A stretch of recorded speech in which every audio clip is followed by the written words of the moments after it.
주님께서 여러분과 함께 루카가 전한 거룩한 복음입니다. 21장 5절에서 19절까지의 말씀이 봉독되겠습니다.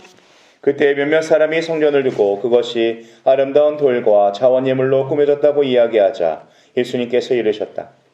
너희가 보고 있는 저것들이 돌 하나도 다른 돌 위에 남아있지 않고 다 허물어질 때가 올 것이다. 그들이 예수님께 물었다. 스승님, 그러면 그런 일이 언제 일어나겠습니까? 또 그 일이 벌어지려고 할 때에 어떤 표징이 나타나겠습니까? 예수님께서 이르셨다. 너희는 속는 일이 없도록 조심하여라. 많은 사람이 내 이름으로 와서 내가 그리스도다, 또 때가 가까웠다 하고 말할 것이다. 그들 뒤를 따라가지 마라. 그리고 너희는 전쟁과 반란이 일어났다는 소문을 듣더라도 무서워하지 마라. 그러한 일이 반드시 먼저 벌어지겠지만 그것이 바로 끝은 아니다. 이어서 그들에게 말씀하셨다. 민족과 민족이 맞서 일어나고 나라와 나라가 맞서 일어나며 큰 지진이 발생하고 곳곳에 기근과 전염병이 생길 것이다. 그리고 하늘에서는 무서운 일들과 큰 표징들이 일어날 것이다. 그러나 이 모든 일에 앞서 사람들이 너희에게 손을 대어 박해할 것이다. 너희를 회당과 감옥에 넘기고 내 이름 때문에 너희를 임금들과 총독들 앞으로 끌고 갈 것이다. 이러한 일이 너희에게는 증언할 기회가 될 것이다.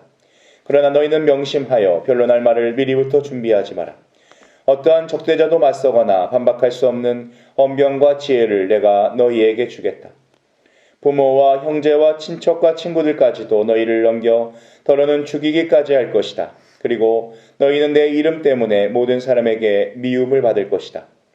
그러나 너희는 머리카락 하나도 잃지 않을 것이다. 너희는 인내로써 생명을 얻어라. 주님의 말씀입니다.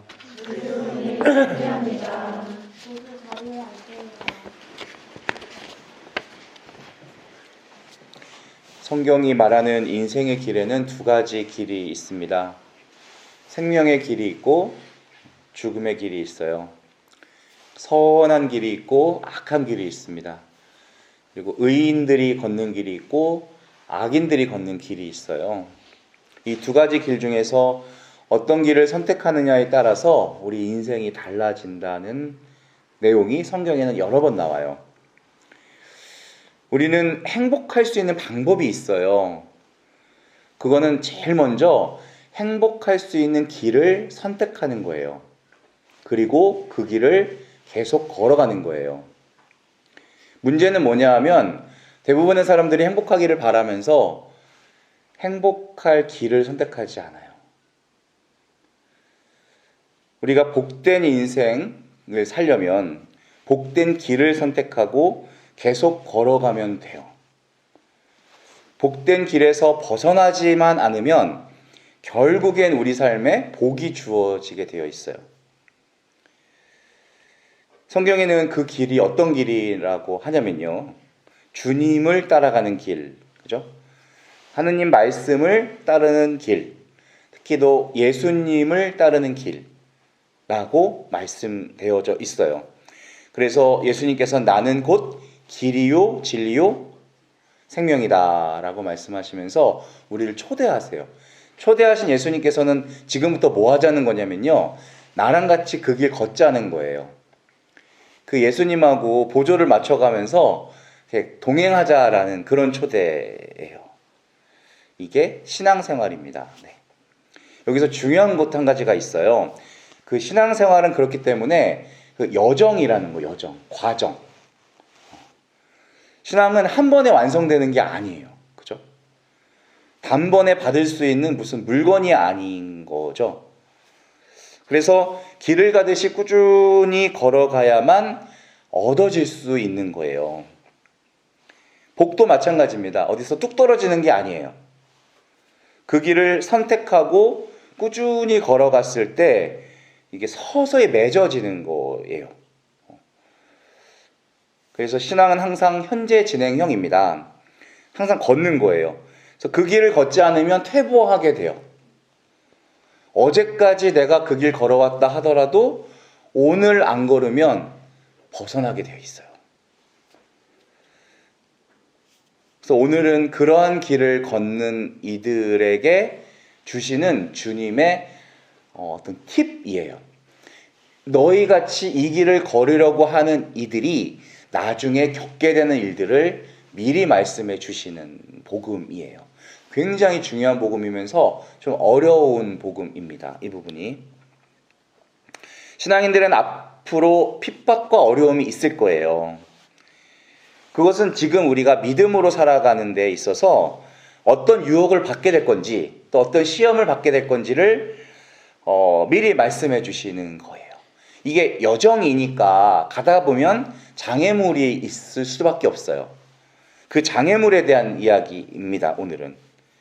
그래서 신앙이 여정이라는 것을 이해한다면 그 장애물도 이해할 수 있어요. 그리고 그것을 극복할 동기도 생기게 됩니다.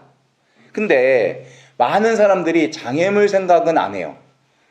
이게 지금 여정이라는 생각을 안 하기 때문에 시험이 와도 장애물이 와도 이것을 분별하지 못하는 경우가 되게 많아요. 그래서 오늘 복음 8절에서는요. 너희는 속는 일이 없도록 조심하래요. 많은 사람들이 와서 헛소리 할 거라는 거예요. 그 뒤를 따라가지 말래요. 우리를 시험하는 것들이 있다는 겁니다. 네. 16절에는 부모, 형제, 친척, 친구들까지도 너희를 넘겨 죽기까지 할 거라는 거예요. 이거는요. 가까운 사람들마저도 우리 신앙을 핍박하고 시험한다는 거예요. 좀 쉽게 말해서 내가 가까운 사람들을 만족시키려고 가까운 사람들에게 휘둘린다는 거예요. 그럼 신앙으로 살 수가 없다는 거예요. 내가 사람들을 만족시키려고 하고 사람들의 뜻대로 움직이려고 하고 또 그들의 시선만 의식하고 산다면 믿음으로 살 수가 없다는 거예요. 네, 그게 오늘 복음 말씀이에요. 여기서 되게 중요한 우선순위가 나와요. 우선순위. 루카복음 14장에는 이거 나오죠. 누가 나에게 오면서 아버지, 어머니, 아내, 자녀, 형제, 자매, 심지어 자기 목숨까지 뭐 하지 않으면? 미워하지 않으면 내 제자가 될 수 없다. 근데 솔직히 되게 어려운 거 아니에요? 예수님의 제자의 조건을 말씀하시면서 예수님 본인 빼고 다 미워하래. 근데 언제 예수님이 그렇게 말씀하셨어? 우리더러, 태준아. 우리더러 형제들 미워하라고 가르치셨어? 뭐라고 하셨지? 용서하고 사랑하라고 했잖아요. 근데 여기서 미워하다는요. 히브리 말에 비교급이 없어서 우리말로 이렇게 번역을 해놨는데 우리말로 굳이 의미를 맞춰서 번역을 하자면 덜 사랑하라 이 뜻이에요. 덜 사랑하라. 히브리 말에는 비교급이 없어요. 그래서 우리는 관계와 신앙이 충돌할 때 어떤 것을 선택할 건지 분명한 입장을 취해야 되는 거예요. 우선순위를 가지라는 겁니다. 더 쉽게 말해서 사람을 따를 건지 주님 말씀 따를 건지 이 두 개가 부딪힐 때가 있어요. 이 갈등 상황에서 분명한 답을 갖고 있는 사람이 믿음의 사람이라는 말씀이에요. 우리가 시편을 영어로 어떻게 하죠? 어떻게 발음하죠? 영어로 PSALM이에요. 영어의 PS가 앞으로 오면은 묵음이 되죠. P가 3이에요. 3.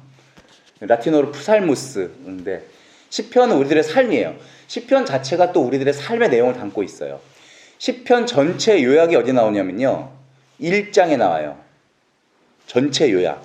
1장 중에 가장 중요한 절이 어디냐면요. 1절이에요. 시편 1장 1절이 우리 삶의 전체를 한 문장으로 요약하고 있거든요. 되게 신기하죠. 그럼 궁금해 안 궁금해? 궁금해. 고맙다 성희야. 자, 읽어볼게요. 시작. 행복하여라. 악인들의 뜻에 따라 걷지 않고 죄인들의 길에 들지 않으며 오만한 자들의 자리에 앉지 않는 사람. 오히려 주님의 가르침을 좋아하고 그분의 가르침을 밤낮으로 되새기는 사람. 이 사람이 어떤 사람이라고 했어요? 문장 처음에? 행복한 사람. 행복한 사람이 탁 나와 있어 여기. 우리 맨날 행복할 방법 찾아다니잖아요. 성경에 되게 잘 나와 있어요. 이 말의 핵심이 뭐냐면요. 복 있는 사람은 사람 따라가는 사람이 아니라 뭐예요? 주님 말씀 따라가는 사람이라는 거예요. 이게 핵심이에요.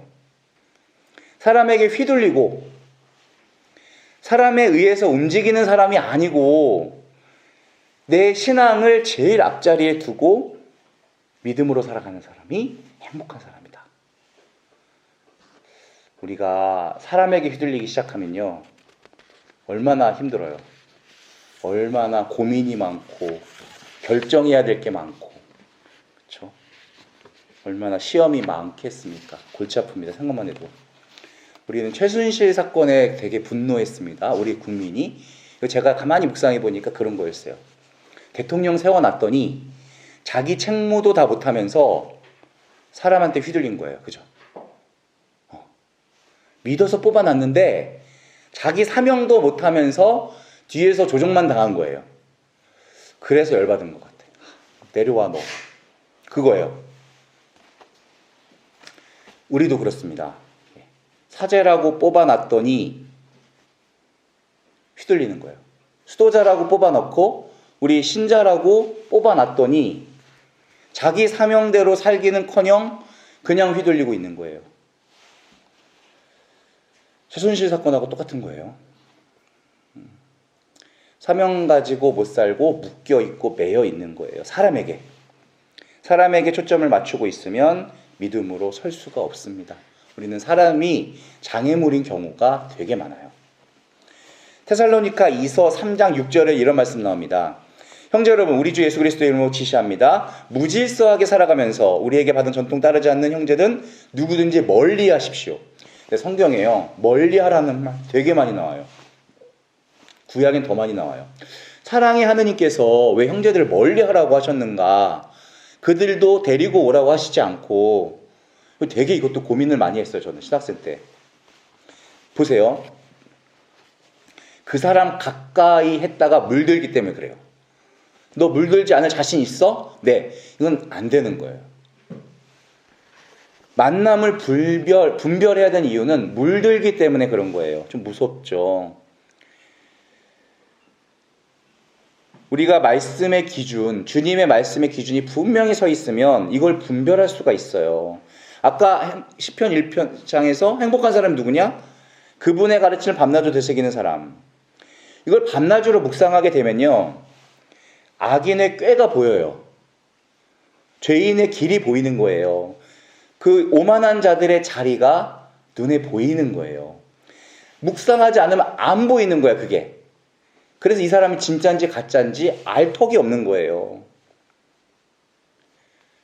그러니 조심하라는 거죠. 네. 오늘 복음 9절을 보면요, 전쟁과 반란이 일어났다는 소문을 듣더라도 무서워하지 마라. 그 뒤로 무시무시한 말들이 쫙 나와요. 이 말들의 지금 공통점이 뭐냐면요, 소문이라는 거, 소문. 소문 듣고 쫄지 마라, 이 뜻이에요. 상황이 안 좋아지고 있대. 이러다 망할 거래. 이런 말 듣고 우리는 이 상황이 안 좋아지는 것에 굉장히 비굴해지고 하느님을 오히려 떠나게 돼요. 이게 믿음을 길을 가는데 또 장애물이 됩니다. 바로 상황이라는 거예요. 상황이 안 좋아지고 어려움이 닥쳐오면 오히려 믿음을 붙들어야 될 때인데 그걸 놓치게 되는 거예요. 이 상황에서는요, 우리가 잘 들으세요. 그 상황을 뛰어넘지 않고서는 믿음으로 설 수가 없어요. 이걸 뛰어넘어야 돼요. 이 상황이 엄청 변덕스럽거든요. 네. 그래서 우리가 보통 믿음이 약해라고 말할 때 어떤 경우냐면, 잘 생각해 보세요. 상황에 계속 휘둘리는 경우, 그죠? 그 환경, 누군가의 말 한마디, 이런 것에 계속 휘둘리는 경우 믿음이 약하다고 얘기를 해요. 상황에 따라서 하느님께 대한 믿음이 자꾸 변해. 내가 시련이 오면 하느님께 대한 견해가 있었는데 이게 변해. 상황에 따라 믿음도 달라지고 견해도 달라져. 이건 믿음이 약한 게 아니라 없는 거예요. 없는 거. 상황에 따라 흔들리면 우리는 열매를 맺지 못합니다. 그래서 우리 씨 뿌리는 사람들의 비유 있잖아요. 씨를 총 4번 뿌리거든요. 3번은 씨가 움트지 않았고 하나는 움텄어요. 이거예요. 열매를 맺지 못하는 씨에는 이유가 있는 거거든요. 우리가 오랫동안 신앙생활 했다고 해서 무조건 다 열매 맺는 것도 아니에요. 반면에 굳건한 신앙에는 특징이 있어요. 상황과 환경을 뛰어넘는 특징이에요. 나한테 어떤 상황이 와도 흔들리지 않는 거예요. 하박국서 3장 17절 보면 되게 재밌는 말 나와요. 무화과 나무는 꽃을 안 피우고 포도나무에는 열매가 없고 올리브 나무에는 딸 것이 없고 밭에는 먹을 것이 하나도 없고 우리에게는 양떼도 없어지고 외양간에 소떼도 다 없어졌어요. 그 뒤로 뭐라 나와요? 나는 주님 안에서 즐거워하고 내 구원의 하느님 안에서 기뻐하리라. 앞에는 막 다 죽겠다고 얘기하고선 기쁘대요. 이런 말이 나와요. 이 같은 절이에요, 이게. 그래서 뭐가 내가 있어서 기쁜 게 아니야, 지금 이게. 많이 주셔서 기쁜 게 아니고요. 내가 성공하고 잘 나가서 기쁜 게 아니야. 그래서 환경과 조건에 기반한 기쁨이 아니야, 지금 이 기쁨은. 어떤 기쁨이냐면요. 그냥 아무것도 없어도 주님 안에서 살 수 있다라는 그 기쁨인 거고요. 그 아까 말한 그 길을 걷는 것 자체만으로도 만족하는 기쁨이에요. 이 기쁨은. 이게 진짜 기쁨인 거잖아요. 뭘 주셨기 때문에 감사하는 것은요. 아직은 약한 거예요. 조건부이기 때문에 그래요. 진짜 신앙은 그거랑 상관이 없어요. 하느님께 대한 견해가 흔들리지 않고 그 길을 가는 것만으로 기뻐하는 거. 이게 신앙의 모습입니다. 욥기에서 말하는 게 이거예요. 욥기는 이러한 고통의 총체이거든요. 욥이 고난을 당하는 이유가 뭐였냐면요. 사탄이 와서 하느님께 하는 말이 저 욥이 당신 섬기는 거 왜 그렇다고 생각하느냐. 하나님 듣고 있는 거예요. 당신이 잘해주시니까 그런 거 아니냐.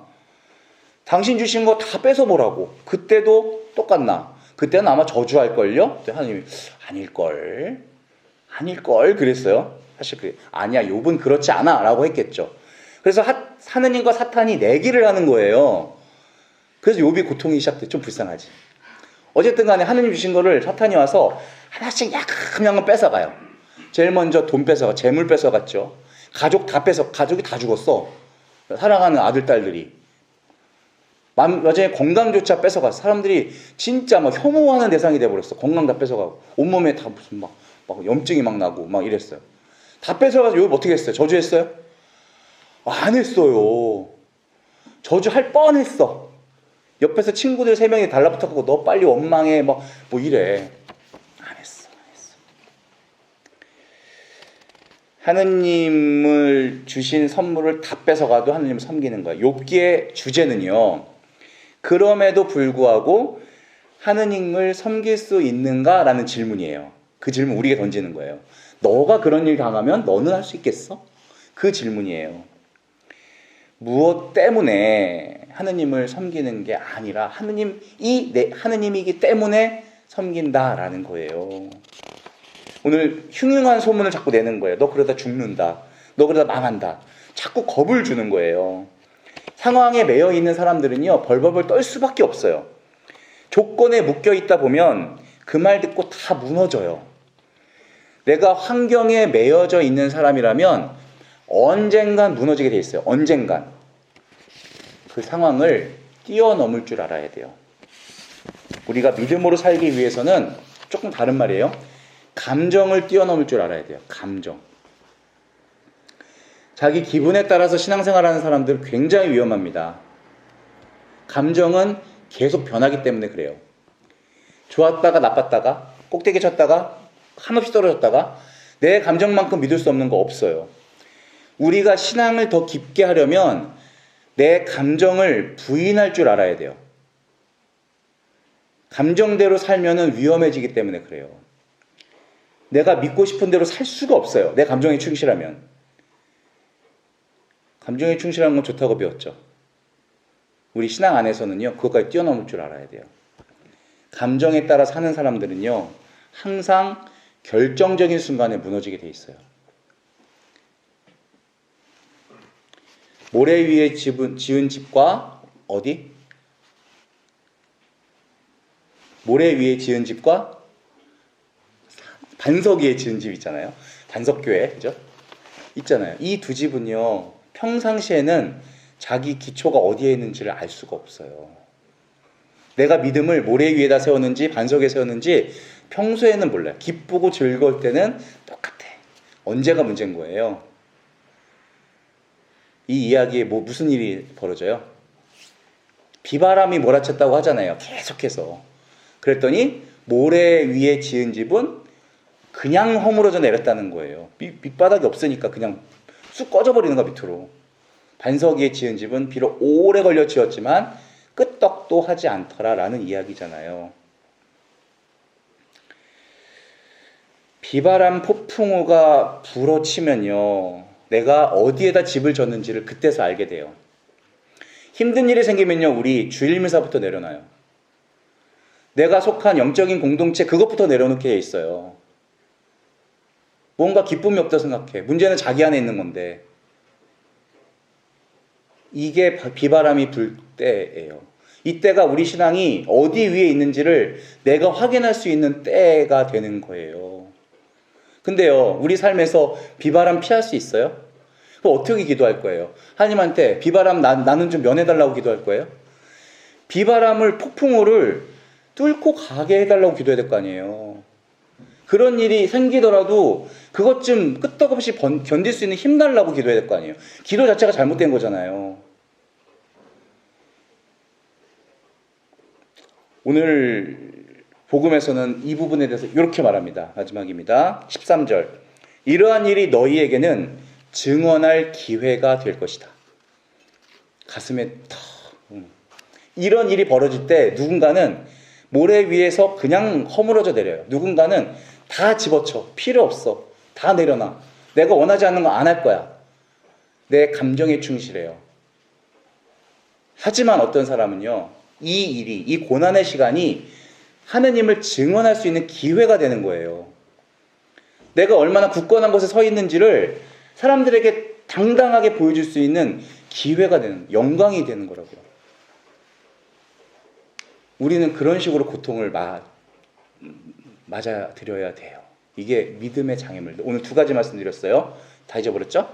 믿음의 장애물이 두 가지, 오늘 복음을 통해서 묵상되어지는 게 인간의 눈치를 보고 인간의 마음에 들게 노력하고 인간에 대해 초점을 맞췄을 때 절대 행복할 수 없다. 두 번째, 상황과 환경을 얘기한 거예요. 이거 넘어서야 된다. 두 가지를 넘어서야 돼. 인간, 내 상황. 이거 넘어서지 않고는 행복을 아무리 갈구해도 우리는 그때만 느낄 수 있어요. 아주 제한적인, 일시적인 행복만 느낄 수 있다라는 거. 오늘 복음에서 굉장히 힘주어 말씀하고 계세요. 이 세상이 멸망하는 이 비유를 들어가면서 예수님께서 힘주어 말씀하시는, 꼭 알아들으셨으면 좋겠어요. 네. 우리는 행복할 수 있는 길, 두 가지 길 중에 어느 길을 택할 것인가, 그 길에서 내가 만나는 장애물을 어떻게 뛰어넘을 것인가, 그런 것들을 고민하는 한 주가 되었으면 좋겠습니다. 아멘.